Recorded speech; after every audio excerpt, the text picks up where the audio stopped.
Selamat sejahtera saya ucapkan kepada Profesor Mandia Dr. Muhammad Izam. Kami ahli kumpulan yang terdiri daripada 3 orang iaitu Nurfaka binti Zainuddin, nombor matrik P118188.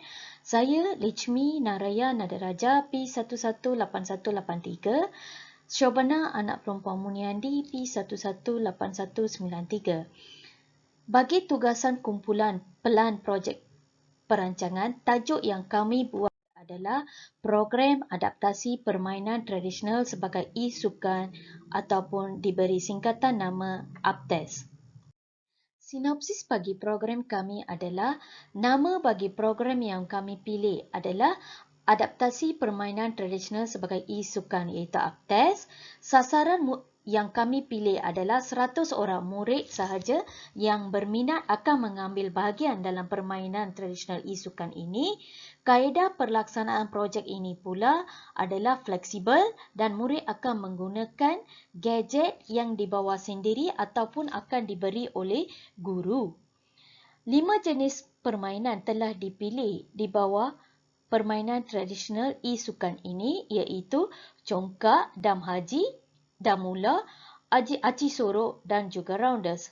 Perjalanan projek ini pula mengambil 3 minggu iaitu pada minggu pertama, murid akan menjalani kursus bersama ketua kumpulan. Ketua permainan di sini membawa maksud guru yang dilatih ataupun diberi nama marshal. Minggu kedua pula, murid akan menjalani percubaan permainan e-sukan yang telah dipelajari semasa kursus yang dijalankan pada minggu pertama. Minggu ketiga pula, murid akan menjalani ataupun murid akan mengambil bahagian dalam projek APTES yang akan dijalankan pada minggu ketiga. Terdapat beberapa isi dibincangkan di bawah topik pengenalan. Di antaranya adalah permainan tradisional ini telah diperkenalkan oleh nenek moyang kita. Seperti yang kita semua sedia maklum, permainan tradisional ini telah dimainkan oleh nenek moyang kita sejak dulu lagi. Dan permainan-permainan tradisional ini juga sangat dititik beratkan pada masa dahulu oleh golongan masyarakat. Ia juga dikenali sebagai permainan rakyat. Di antara permainan rakyat adalah congkak, gasing, ketinting, waw, batu seremban, sepak raga dan sebagainya. Terdapat beberapa rasional difikirkan di bawah perancangan projek permainan tradisional e-sukan ini. Di antaranya adalah meningkatkan kemahiran sosial antara murid dengan pihak sekolah. Kemahiran sosial ini membawa maksud kemahiran berkomunikasi di antara murid dan guru, kemahiran berkongsi maklumat di antara murid sesama rakan dan sebagainya. Rasional kedua pula adalah meningkatkan semangat kerjasama, bertolak ansur dan saling tolong-menolong dalam kalangan murid. Sikap ini sangat penting dalam permainan sukan. Rasional ketiga pula adalah mendedahkan pengalaman baharu melalui pembelajaran e-sukan. Pembelajaran e-sukan ini memang satu perkara yang sangat baru di kalangan murid. Jadi, melalui permainan tradisional melalui e-sukan ini akan memberi pengalaman yang baru kepada murid berdasarkan e-sukan. Rasional keempat pula meningkatkan pemikiran kritis dan kreatif dalam kalangan murid-murid dalam menyelesaikan masalah. Permainan ini memerlukan murid berfikir dan menyelesaikan masalah. Di sini, ini akan memberi peluang kepada murid untuk berfikir secara kritis dan kreatif. Visi yang difikirkan di bawah projek ini adalah mewujudkan dan menerapkan permainan tradisional dengan sikap kerjasama dan kebersamaan di kalangan murid-murid sekolah. Misi pula adalah popularkan permainan tradisional di kalangan murid sekolah.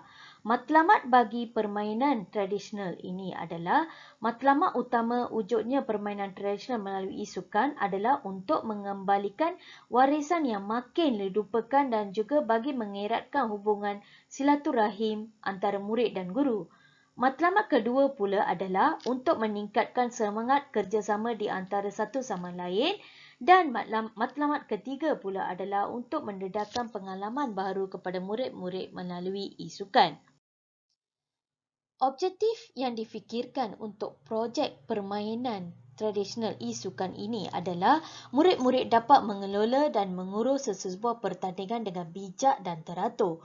Objektif kedua pula adalah murid-murid dapat mengaplikasikan apa yang telah dipelajari melalui e-sukan dalam kehidupan seharian mereka.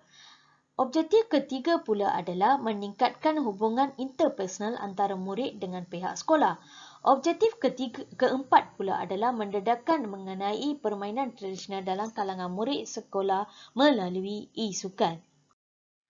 Terdapat beberapa perkara dianalisis di bawah SWOT dalam mengkaji keperluan projek ini. Di bawah kekuatan, terdapat 4 perkara yang difikirkan wajar. Perkara pertama adalah komitmen dan kerjasama yang diberikan oleh murid adalah sangat baik. Kekuatan kedua pula adalah segala bantuan dan tenaga idea dapat disumbang bersama.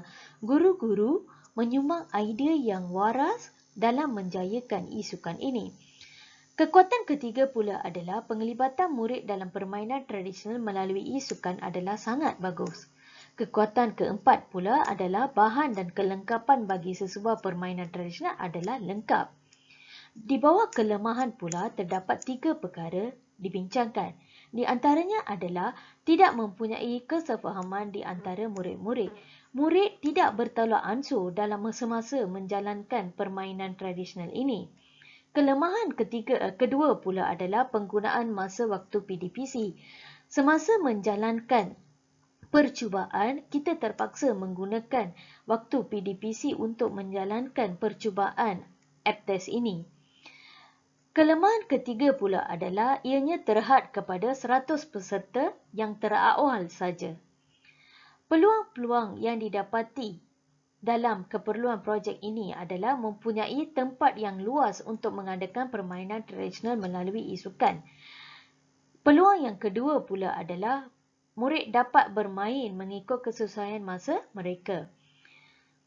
Peluang ketiga pula adalah infrastruktur dan peralatan yang bersesuaian dengan program dan murid boleh mendapat pendedahan tentang e-sukan. Cabaran-cabaran pula adalah kesukaran untuk mendapatkan dana untuk menjalankan aktiviti. Kedua, kesukaran untuk penetapan tarikh program sebab dia clash dengan program-program yang dirancang di bawah sekolah. Cabaran ketiga pula adalah lain peranti sekolah yang sangat lemah. Ini disebabkan murid akan bermain pada masa yang sama. Jadi, semasa semua murid menggunakan peranti yang sama, lain peranti sekolah akan menjadi sangat lemah.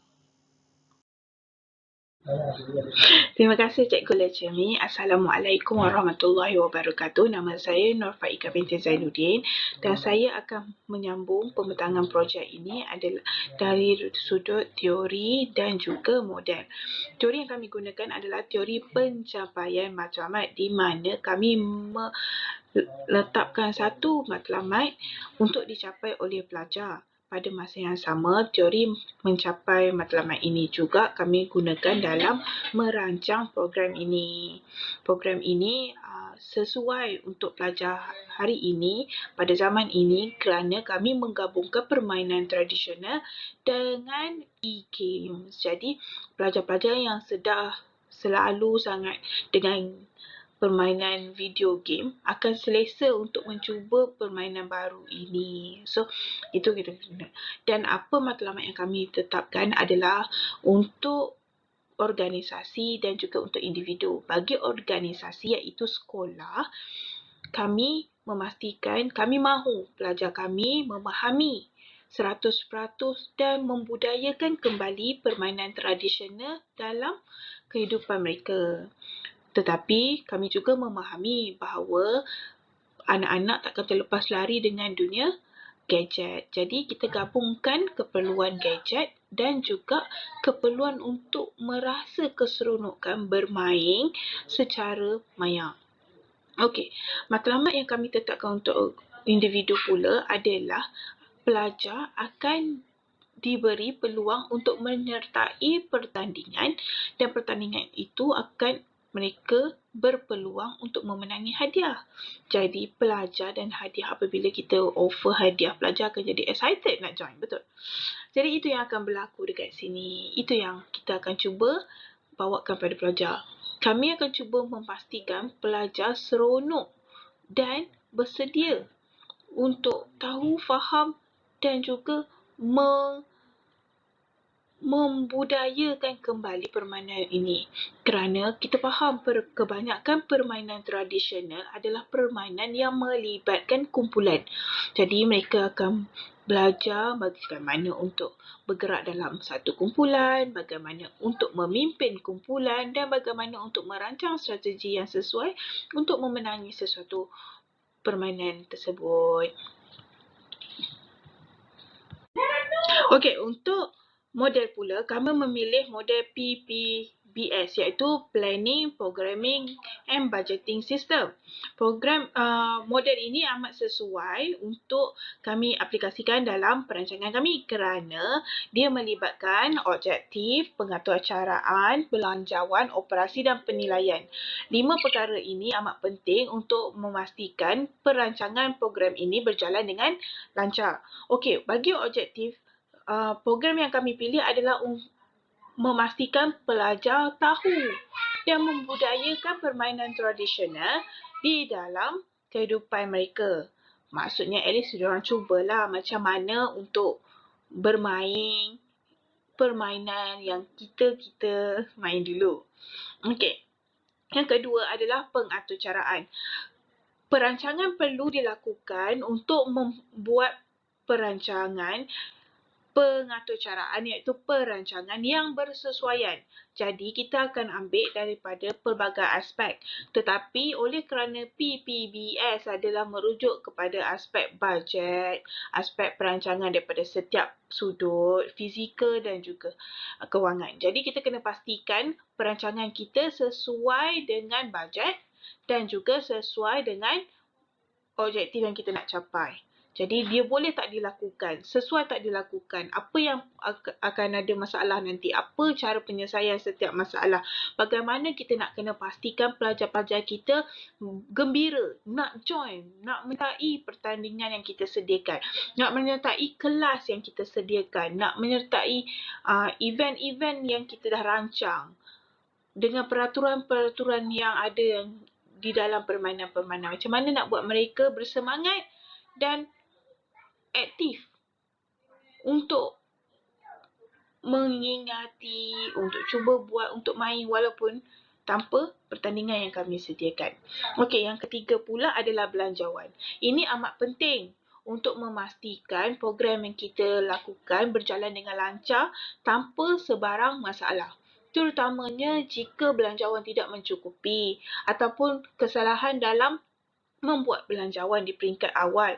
Amat sukar bagi pihak kami sebagai guru-guru untuk revise, untuk dapatkan balik belanjawan tambahan selepas ketika kami menjalankan program. Jadi, apa yang kami lakukan adalah memastikan setiap pengiraan daripada setiap aspek di titik berat diambil kira daripada sekecil-kecil spend sehinggalah sebesar-besar hadiah yang kita nak sediakan. Okey, itu yang kita akan buat. Dan yang ketiga adalah operasi. Jawatankuasa akan dipilih bagi program kami adalah jawatankuasa akan dipilih di kalangan guru-guru supaya guru-guru ini dapat membantu pelajar dengan lebih mudah.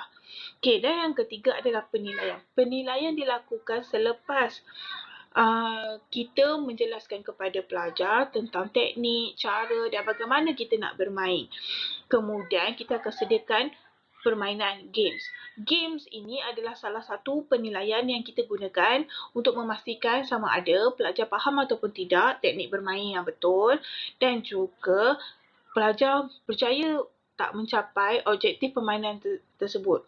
Setiap permainan mempunyai objektif yang berbeza-beza. Ada yang menguji kemahiran kepimpinan, ada yang menguji kemahiran mencipta strategi, ada yang menguji kemahiran fizikal, ada juga yang menguji kemahiran untuk mengawal arus game, arus permainan. Contohnya macam catur. Kalah dulu, hilang sedikit poin-poin buah-buah catur, tidak mengapa asalkan target akhir adalah untuk memastikan catur king dapat dikalahkan. Ataupun permainan seperti dam haji di mana setiap buah dam yang hilang boleh diganti semula apabila dia sampai di satu-satu tempat. Okey, strategi-strategi ini pelajar gunakan hasil daripada pemahaman peraturan-peraturan yang disediakan. Selain itu, di akhir program selepas tamat pertandingan, pelajar akan diberikan sedikit borang soal selidik untuk mengenal pasti penilaian yang mereka dapat, apa yang mereka suka, apa yang mereka tak suka daripada program ini. Jadi, hasil daripada penilaian ini kita boleh guna untuk merancang program di masa akan datang. Okey, terima kasih dan saya serahkan yang seterusnya kepada Cikgu Shobana. Terima kasih kepada saudari Ika. Selamat sejahtera kepada doktor dan rakan-rakan sekalian. Seterusnya saya akan membentangkan senarai jawatankuasa projek yang terdiri daripada jawatankuasa Indo dan jawatankuasa pelaksana. Yang pertama, jawatankuasa Indo terdiri daripada pengurusi, timbalan pengurusi, naib pengurusi 1, naib pengurusi 2, penyelaras projek dan akhirnya setiausaha projek. Seterusnya, senarai jawatankuasa pelaksana yang terdiri daripada AJK sambutan dan protokol. Mereka bertanggungjawab untuk memantau perjalanan projek. AJK pengacara majlis, mereka mengendalikan program yang menarik dan menghiburkan. AJK buku program yang menyediakan buku program. AJK kawalan murid yang memastikan murid berada dalam keadaan terkawal. AJK persiapan tempat, mereka menyediakan tempat untuk setiap permainan. AJK peralatan, menyediakan peralatan permainan. AJK ketua sport station yang mengendalikan permainan. AJK jurugambar atau juru video yang mengambil setiap gambar sepanjang program. AJK hadiah, menyediakan hadiah. Dokumentasi pula membuat laporan program. Seterusnya, tentatif program. Secara ringkasnya, projek APTES ini akan berlangsung selama 3 minggu yang bermula dari 16 Januari hingga 3 Februari 2023. Seramai 100 orang murid akan melibatkan diri dalam projek ini dan berlangsung di Dewan SK Petaling 1.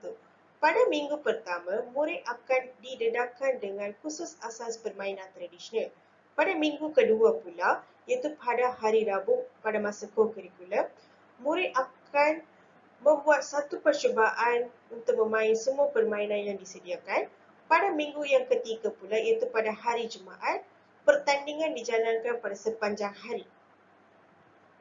Cartagan ini menunjukkan urutan kerja untuk program APTES yang bermula pada bulan September 2022 sehingga Februari 2023. Cartagan ini bermula dengan planning, mini kajian, menyediakan satu kertas projek, perjumpaan dengan pentadbir untuk mendapatkan persetujuan dalam projek. Seterusnya, membuat penambahbaikan setelah berjumpa dengan pentadbir sekolah. Kemudian, membentangkan projek ini kepada semua guru SK Petaling 1. Yang seterusnya, mengadakan satu sesi taklimat kepada guru-guru untuk mengalihkan tugas kepada semua ahli jawatankuasa. Kemudian, satu lagi taklimat diadakan untuk mendapatkan feedback daripada ahli jawatankuasa terhadap tugas masing-masing. Dan pada bulan Januari, yang bermula minggu ketiga sehingga minggu kelima akan melaksanakan projek APTES ini di sekolah. Dan kemudian, pada bulan Februari, minggu 1 akan membuat satu postmortem ataupun mendapatkan maklum balas daripada guru dan juga peserta yang terlibat dalam projek APTES ini. Projek APTES ini menggunakan beberapa sumber kewangan yang terdiri daripada PCG co-curriculum sebanyak RM1,000, PCG sukan sebanyak RM840, PCG pusat sumber sebanyak RM1,000 dan sumbangan daripada PIBG sebanyak RM2,000. Dan akhir sekali, yuran peserta akan dikumpulkan sebanyak RM300, iaitu seorang murid kena bayar RM3. Terdapat beberapa perbelanjaan untuk melaksanakan projek ACTES ini. Antaranya ialah marshal. Marshal merupakan satu kumpulan yang mengendalikan permainan yang berasaskan digital sahaja. Sekolah akan membayar sebanyak RM3,000 kepada mereka. Seterusnya, banner sebanyak RM100 untuk mempromosikan projek ACTES ini kepada murid-murid SK Petaling 1. Seterusnya, merit sebanyak RM300 iaitu 50 unit kepada pemenang sahaja. Kemudian hadiah sebanyak RM800 kepada semua peserta yang terlibat dalam projek ACTES ini. Kemudian extension wire sebanyak RM260 iaitu sebanyak 10 unit digunakan oleh peserta untuk mengecas gadget mereka. Akhirnya, makanan ringan dan air mineral digunakan sebanyak RM680 dan jumlahnya adalah RM5,140. Slide seterusnya ialah penjelasan aktiviti projek mengikut elemen perancangan. Terdapat 9 elemen perancangan. Yang pertama, misi sekolah iaitu melestarikan sistem pendidikan yang berkualiti. Apabila dikaitkan dengan projek ACTES berhasrat untuk menjadi salah satu cara yang baik untuk pelajar meneroka kebolehan artistik mereka dan juga mengembangkan minda kreatif mereka melalui projek ini. Seterusnya, elemen yang kedua adalah rasional perancangan. Sebenarnya, murid kurang terdedah dengan permainan tradisional dan mereka lebih terdedah dengan permainan yang berasaskan gadget dan juga digital. Melalui projek ACTES ini, mereka mendapat pendedahan dan juga dapat mengekalkan warisan tradisional. Elemen yang ketiga adalah penentuan matlamat dan objektif. Yang ini selari dengan revolusi industri 4.0 dalam pendidikan, iaitu augmented reality, iaitu di mana murid mencipta pengalaman melalui pembelajaran interaktif. Dan juga dalam Pelan Pembangunan Pendidikan Malaysia 2013 hingga 2025, itu anjakan yang ketujuh yang berkenaan dengan pembelajaran digital.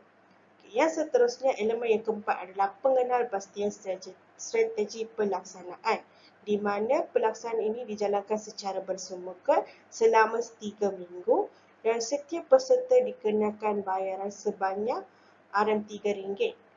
Dan permainan tradisional ini akan dimain oleh peserta melalui platform digital. Elemen yang kelima adalah penilaian tindakan di mana membandingkan kekuatan dan kelemahan bagi menilai kualiti dan kesesuaian projek supaya matlamat projek ini dicapai. Seterusnya, elemen pemilihan tindakan. Projek ACTES ini tersusun dan teratur dari segi perancangan, perbelanjaan dan juga ambil kira kemahiran guru dalam setiap permainan. Penglibatan PIBG dan Marshall juga memberi sumbang saran kepada projek ACTES ini. Kemudian elemen pengubalan perancangan. Yang pertama, berkongsi idea kepada pentadbir. Setelah mendapat persetujuan daripada pentadbir, mengadakan satu mesyuarat bersama dengan guru-guru dan membuat satu proses pelantikan jawatankuasa untuk mengagihkan tugas. Kemudian mempromosikan projek ACTES ini kepada semua murid dan akhirnya membuat penilaian projek ini. Elemen yang ke-8 adalah pengawalan proses dan penempatan piawai. Terdapat 3 piawai iaitu kualiti projek, pengetahuan peserta dan juga kos perbelanjaan. Yang pertama, kualiti projek untuk pastikan projek ini berjalan dengan lancar. Yang kedua, pengetahuan peserta iaitu pengetahuan perlu ditingkat mengenai permainan tradisional dan cara bermain selepas mereka melibatkan dalam projek ini. Akhirnya, kos perbelanjaan. Kos perbelanjaan perlu mengikut bajet yang ditetapkan dalam kertas projek. Dan elemen yang terakhir adalah perancangan semula. Di sini, pengenalpastian isu melalui postmortem sebagai rujukan masa akan datang dan juga membuat perancangan semula. Penjelasan aktiviti projek mengikut proses perancangan. Terdapat 6 langkah dalam proses perancangan. Langkah pertama adalah menentukan masalah dan keperluan. Projek ACTES ini dikenal pasti melalui pemerhatian semasa karnival permainan tradisional dan juga telah menjalankan soal selidik. Langkah kedua, mengenal pasti objektif program. Objektif program telah menetapkan dalam mesyuarat ahli jawatan kuasa setelah mendapat persetujuan daripada pentadbir sekolah. Langkah ketiga, menjana program penyelesaian. Pada mesyuarat yang tersebut, idea dan strategi diusulkan untuk cara melaksanakan projek aktes ini. Langkah 4 adalah memilih reka bentuk program. Yang ini membuat perbincangan bersama pentadbir dan juga EJK pelaksana aktes. Langkah kelima adalah melaksana reka bentuk program. Penyelaras di sini memastikan semua ahli jawatan kuasa melaksanakan tugas mereka dengan baik. Dan langkah yang keenam adalah menilai program. Setelah menjalankan program ini, postmortem dan maklum balas murid juga akan dikutip untuk membuat penambahbaikan pada masa yang akan datang.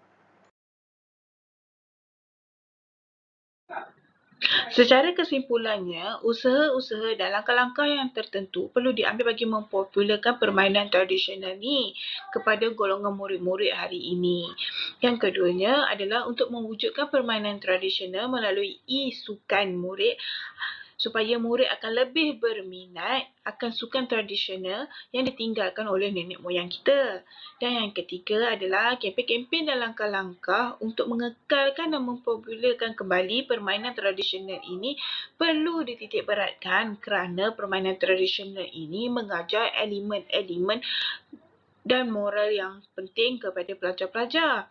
Yang keempat adalah murid-murid ini dapat menikmati keindahan, kemanisan dan mereka mampu mencipta kenangan bersama kawan-kawan mereka melalui permainan tradisional ini dan akan diingati seumur hidup.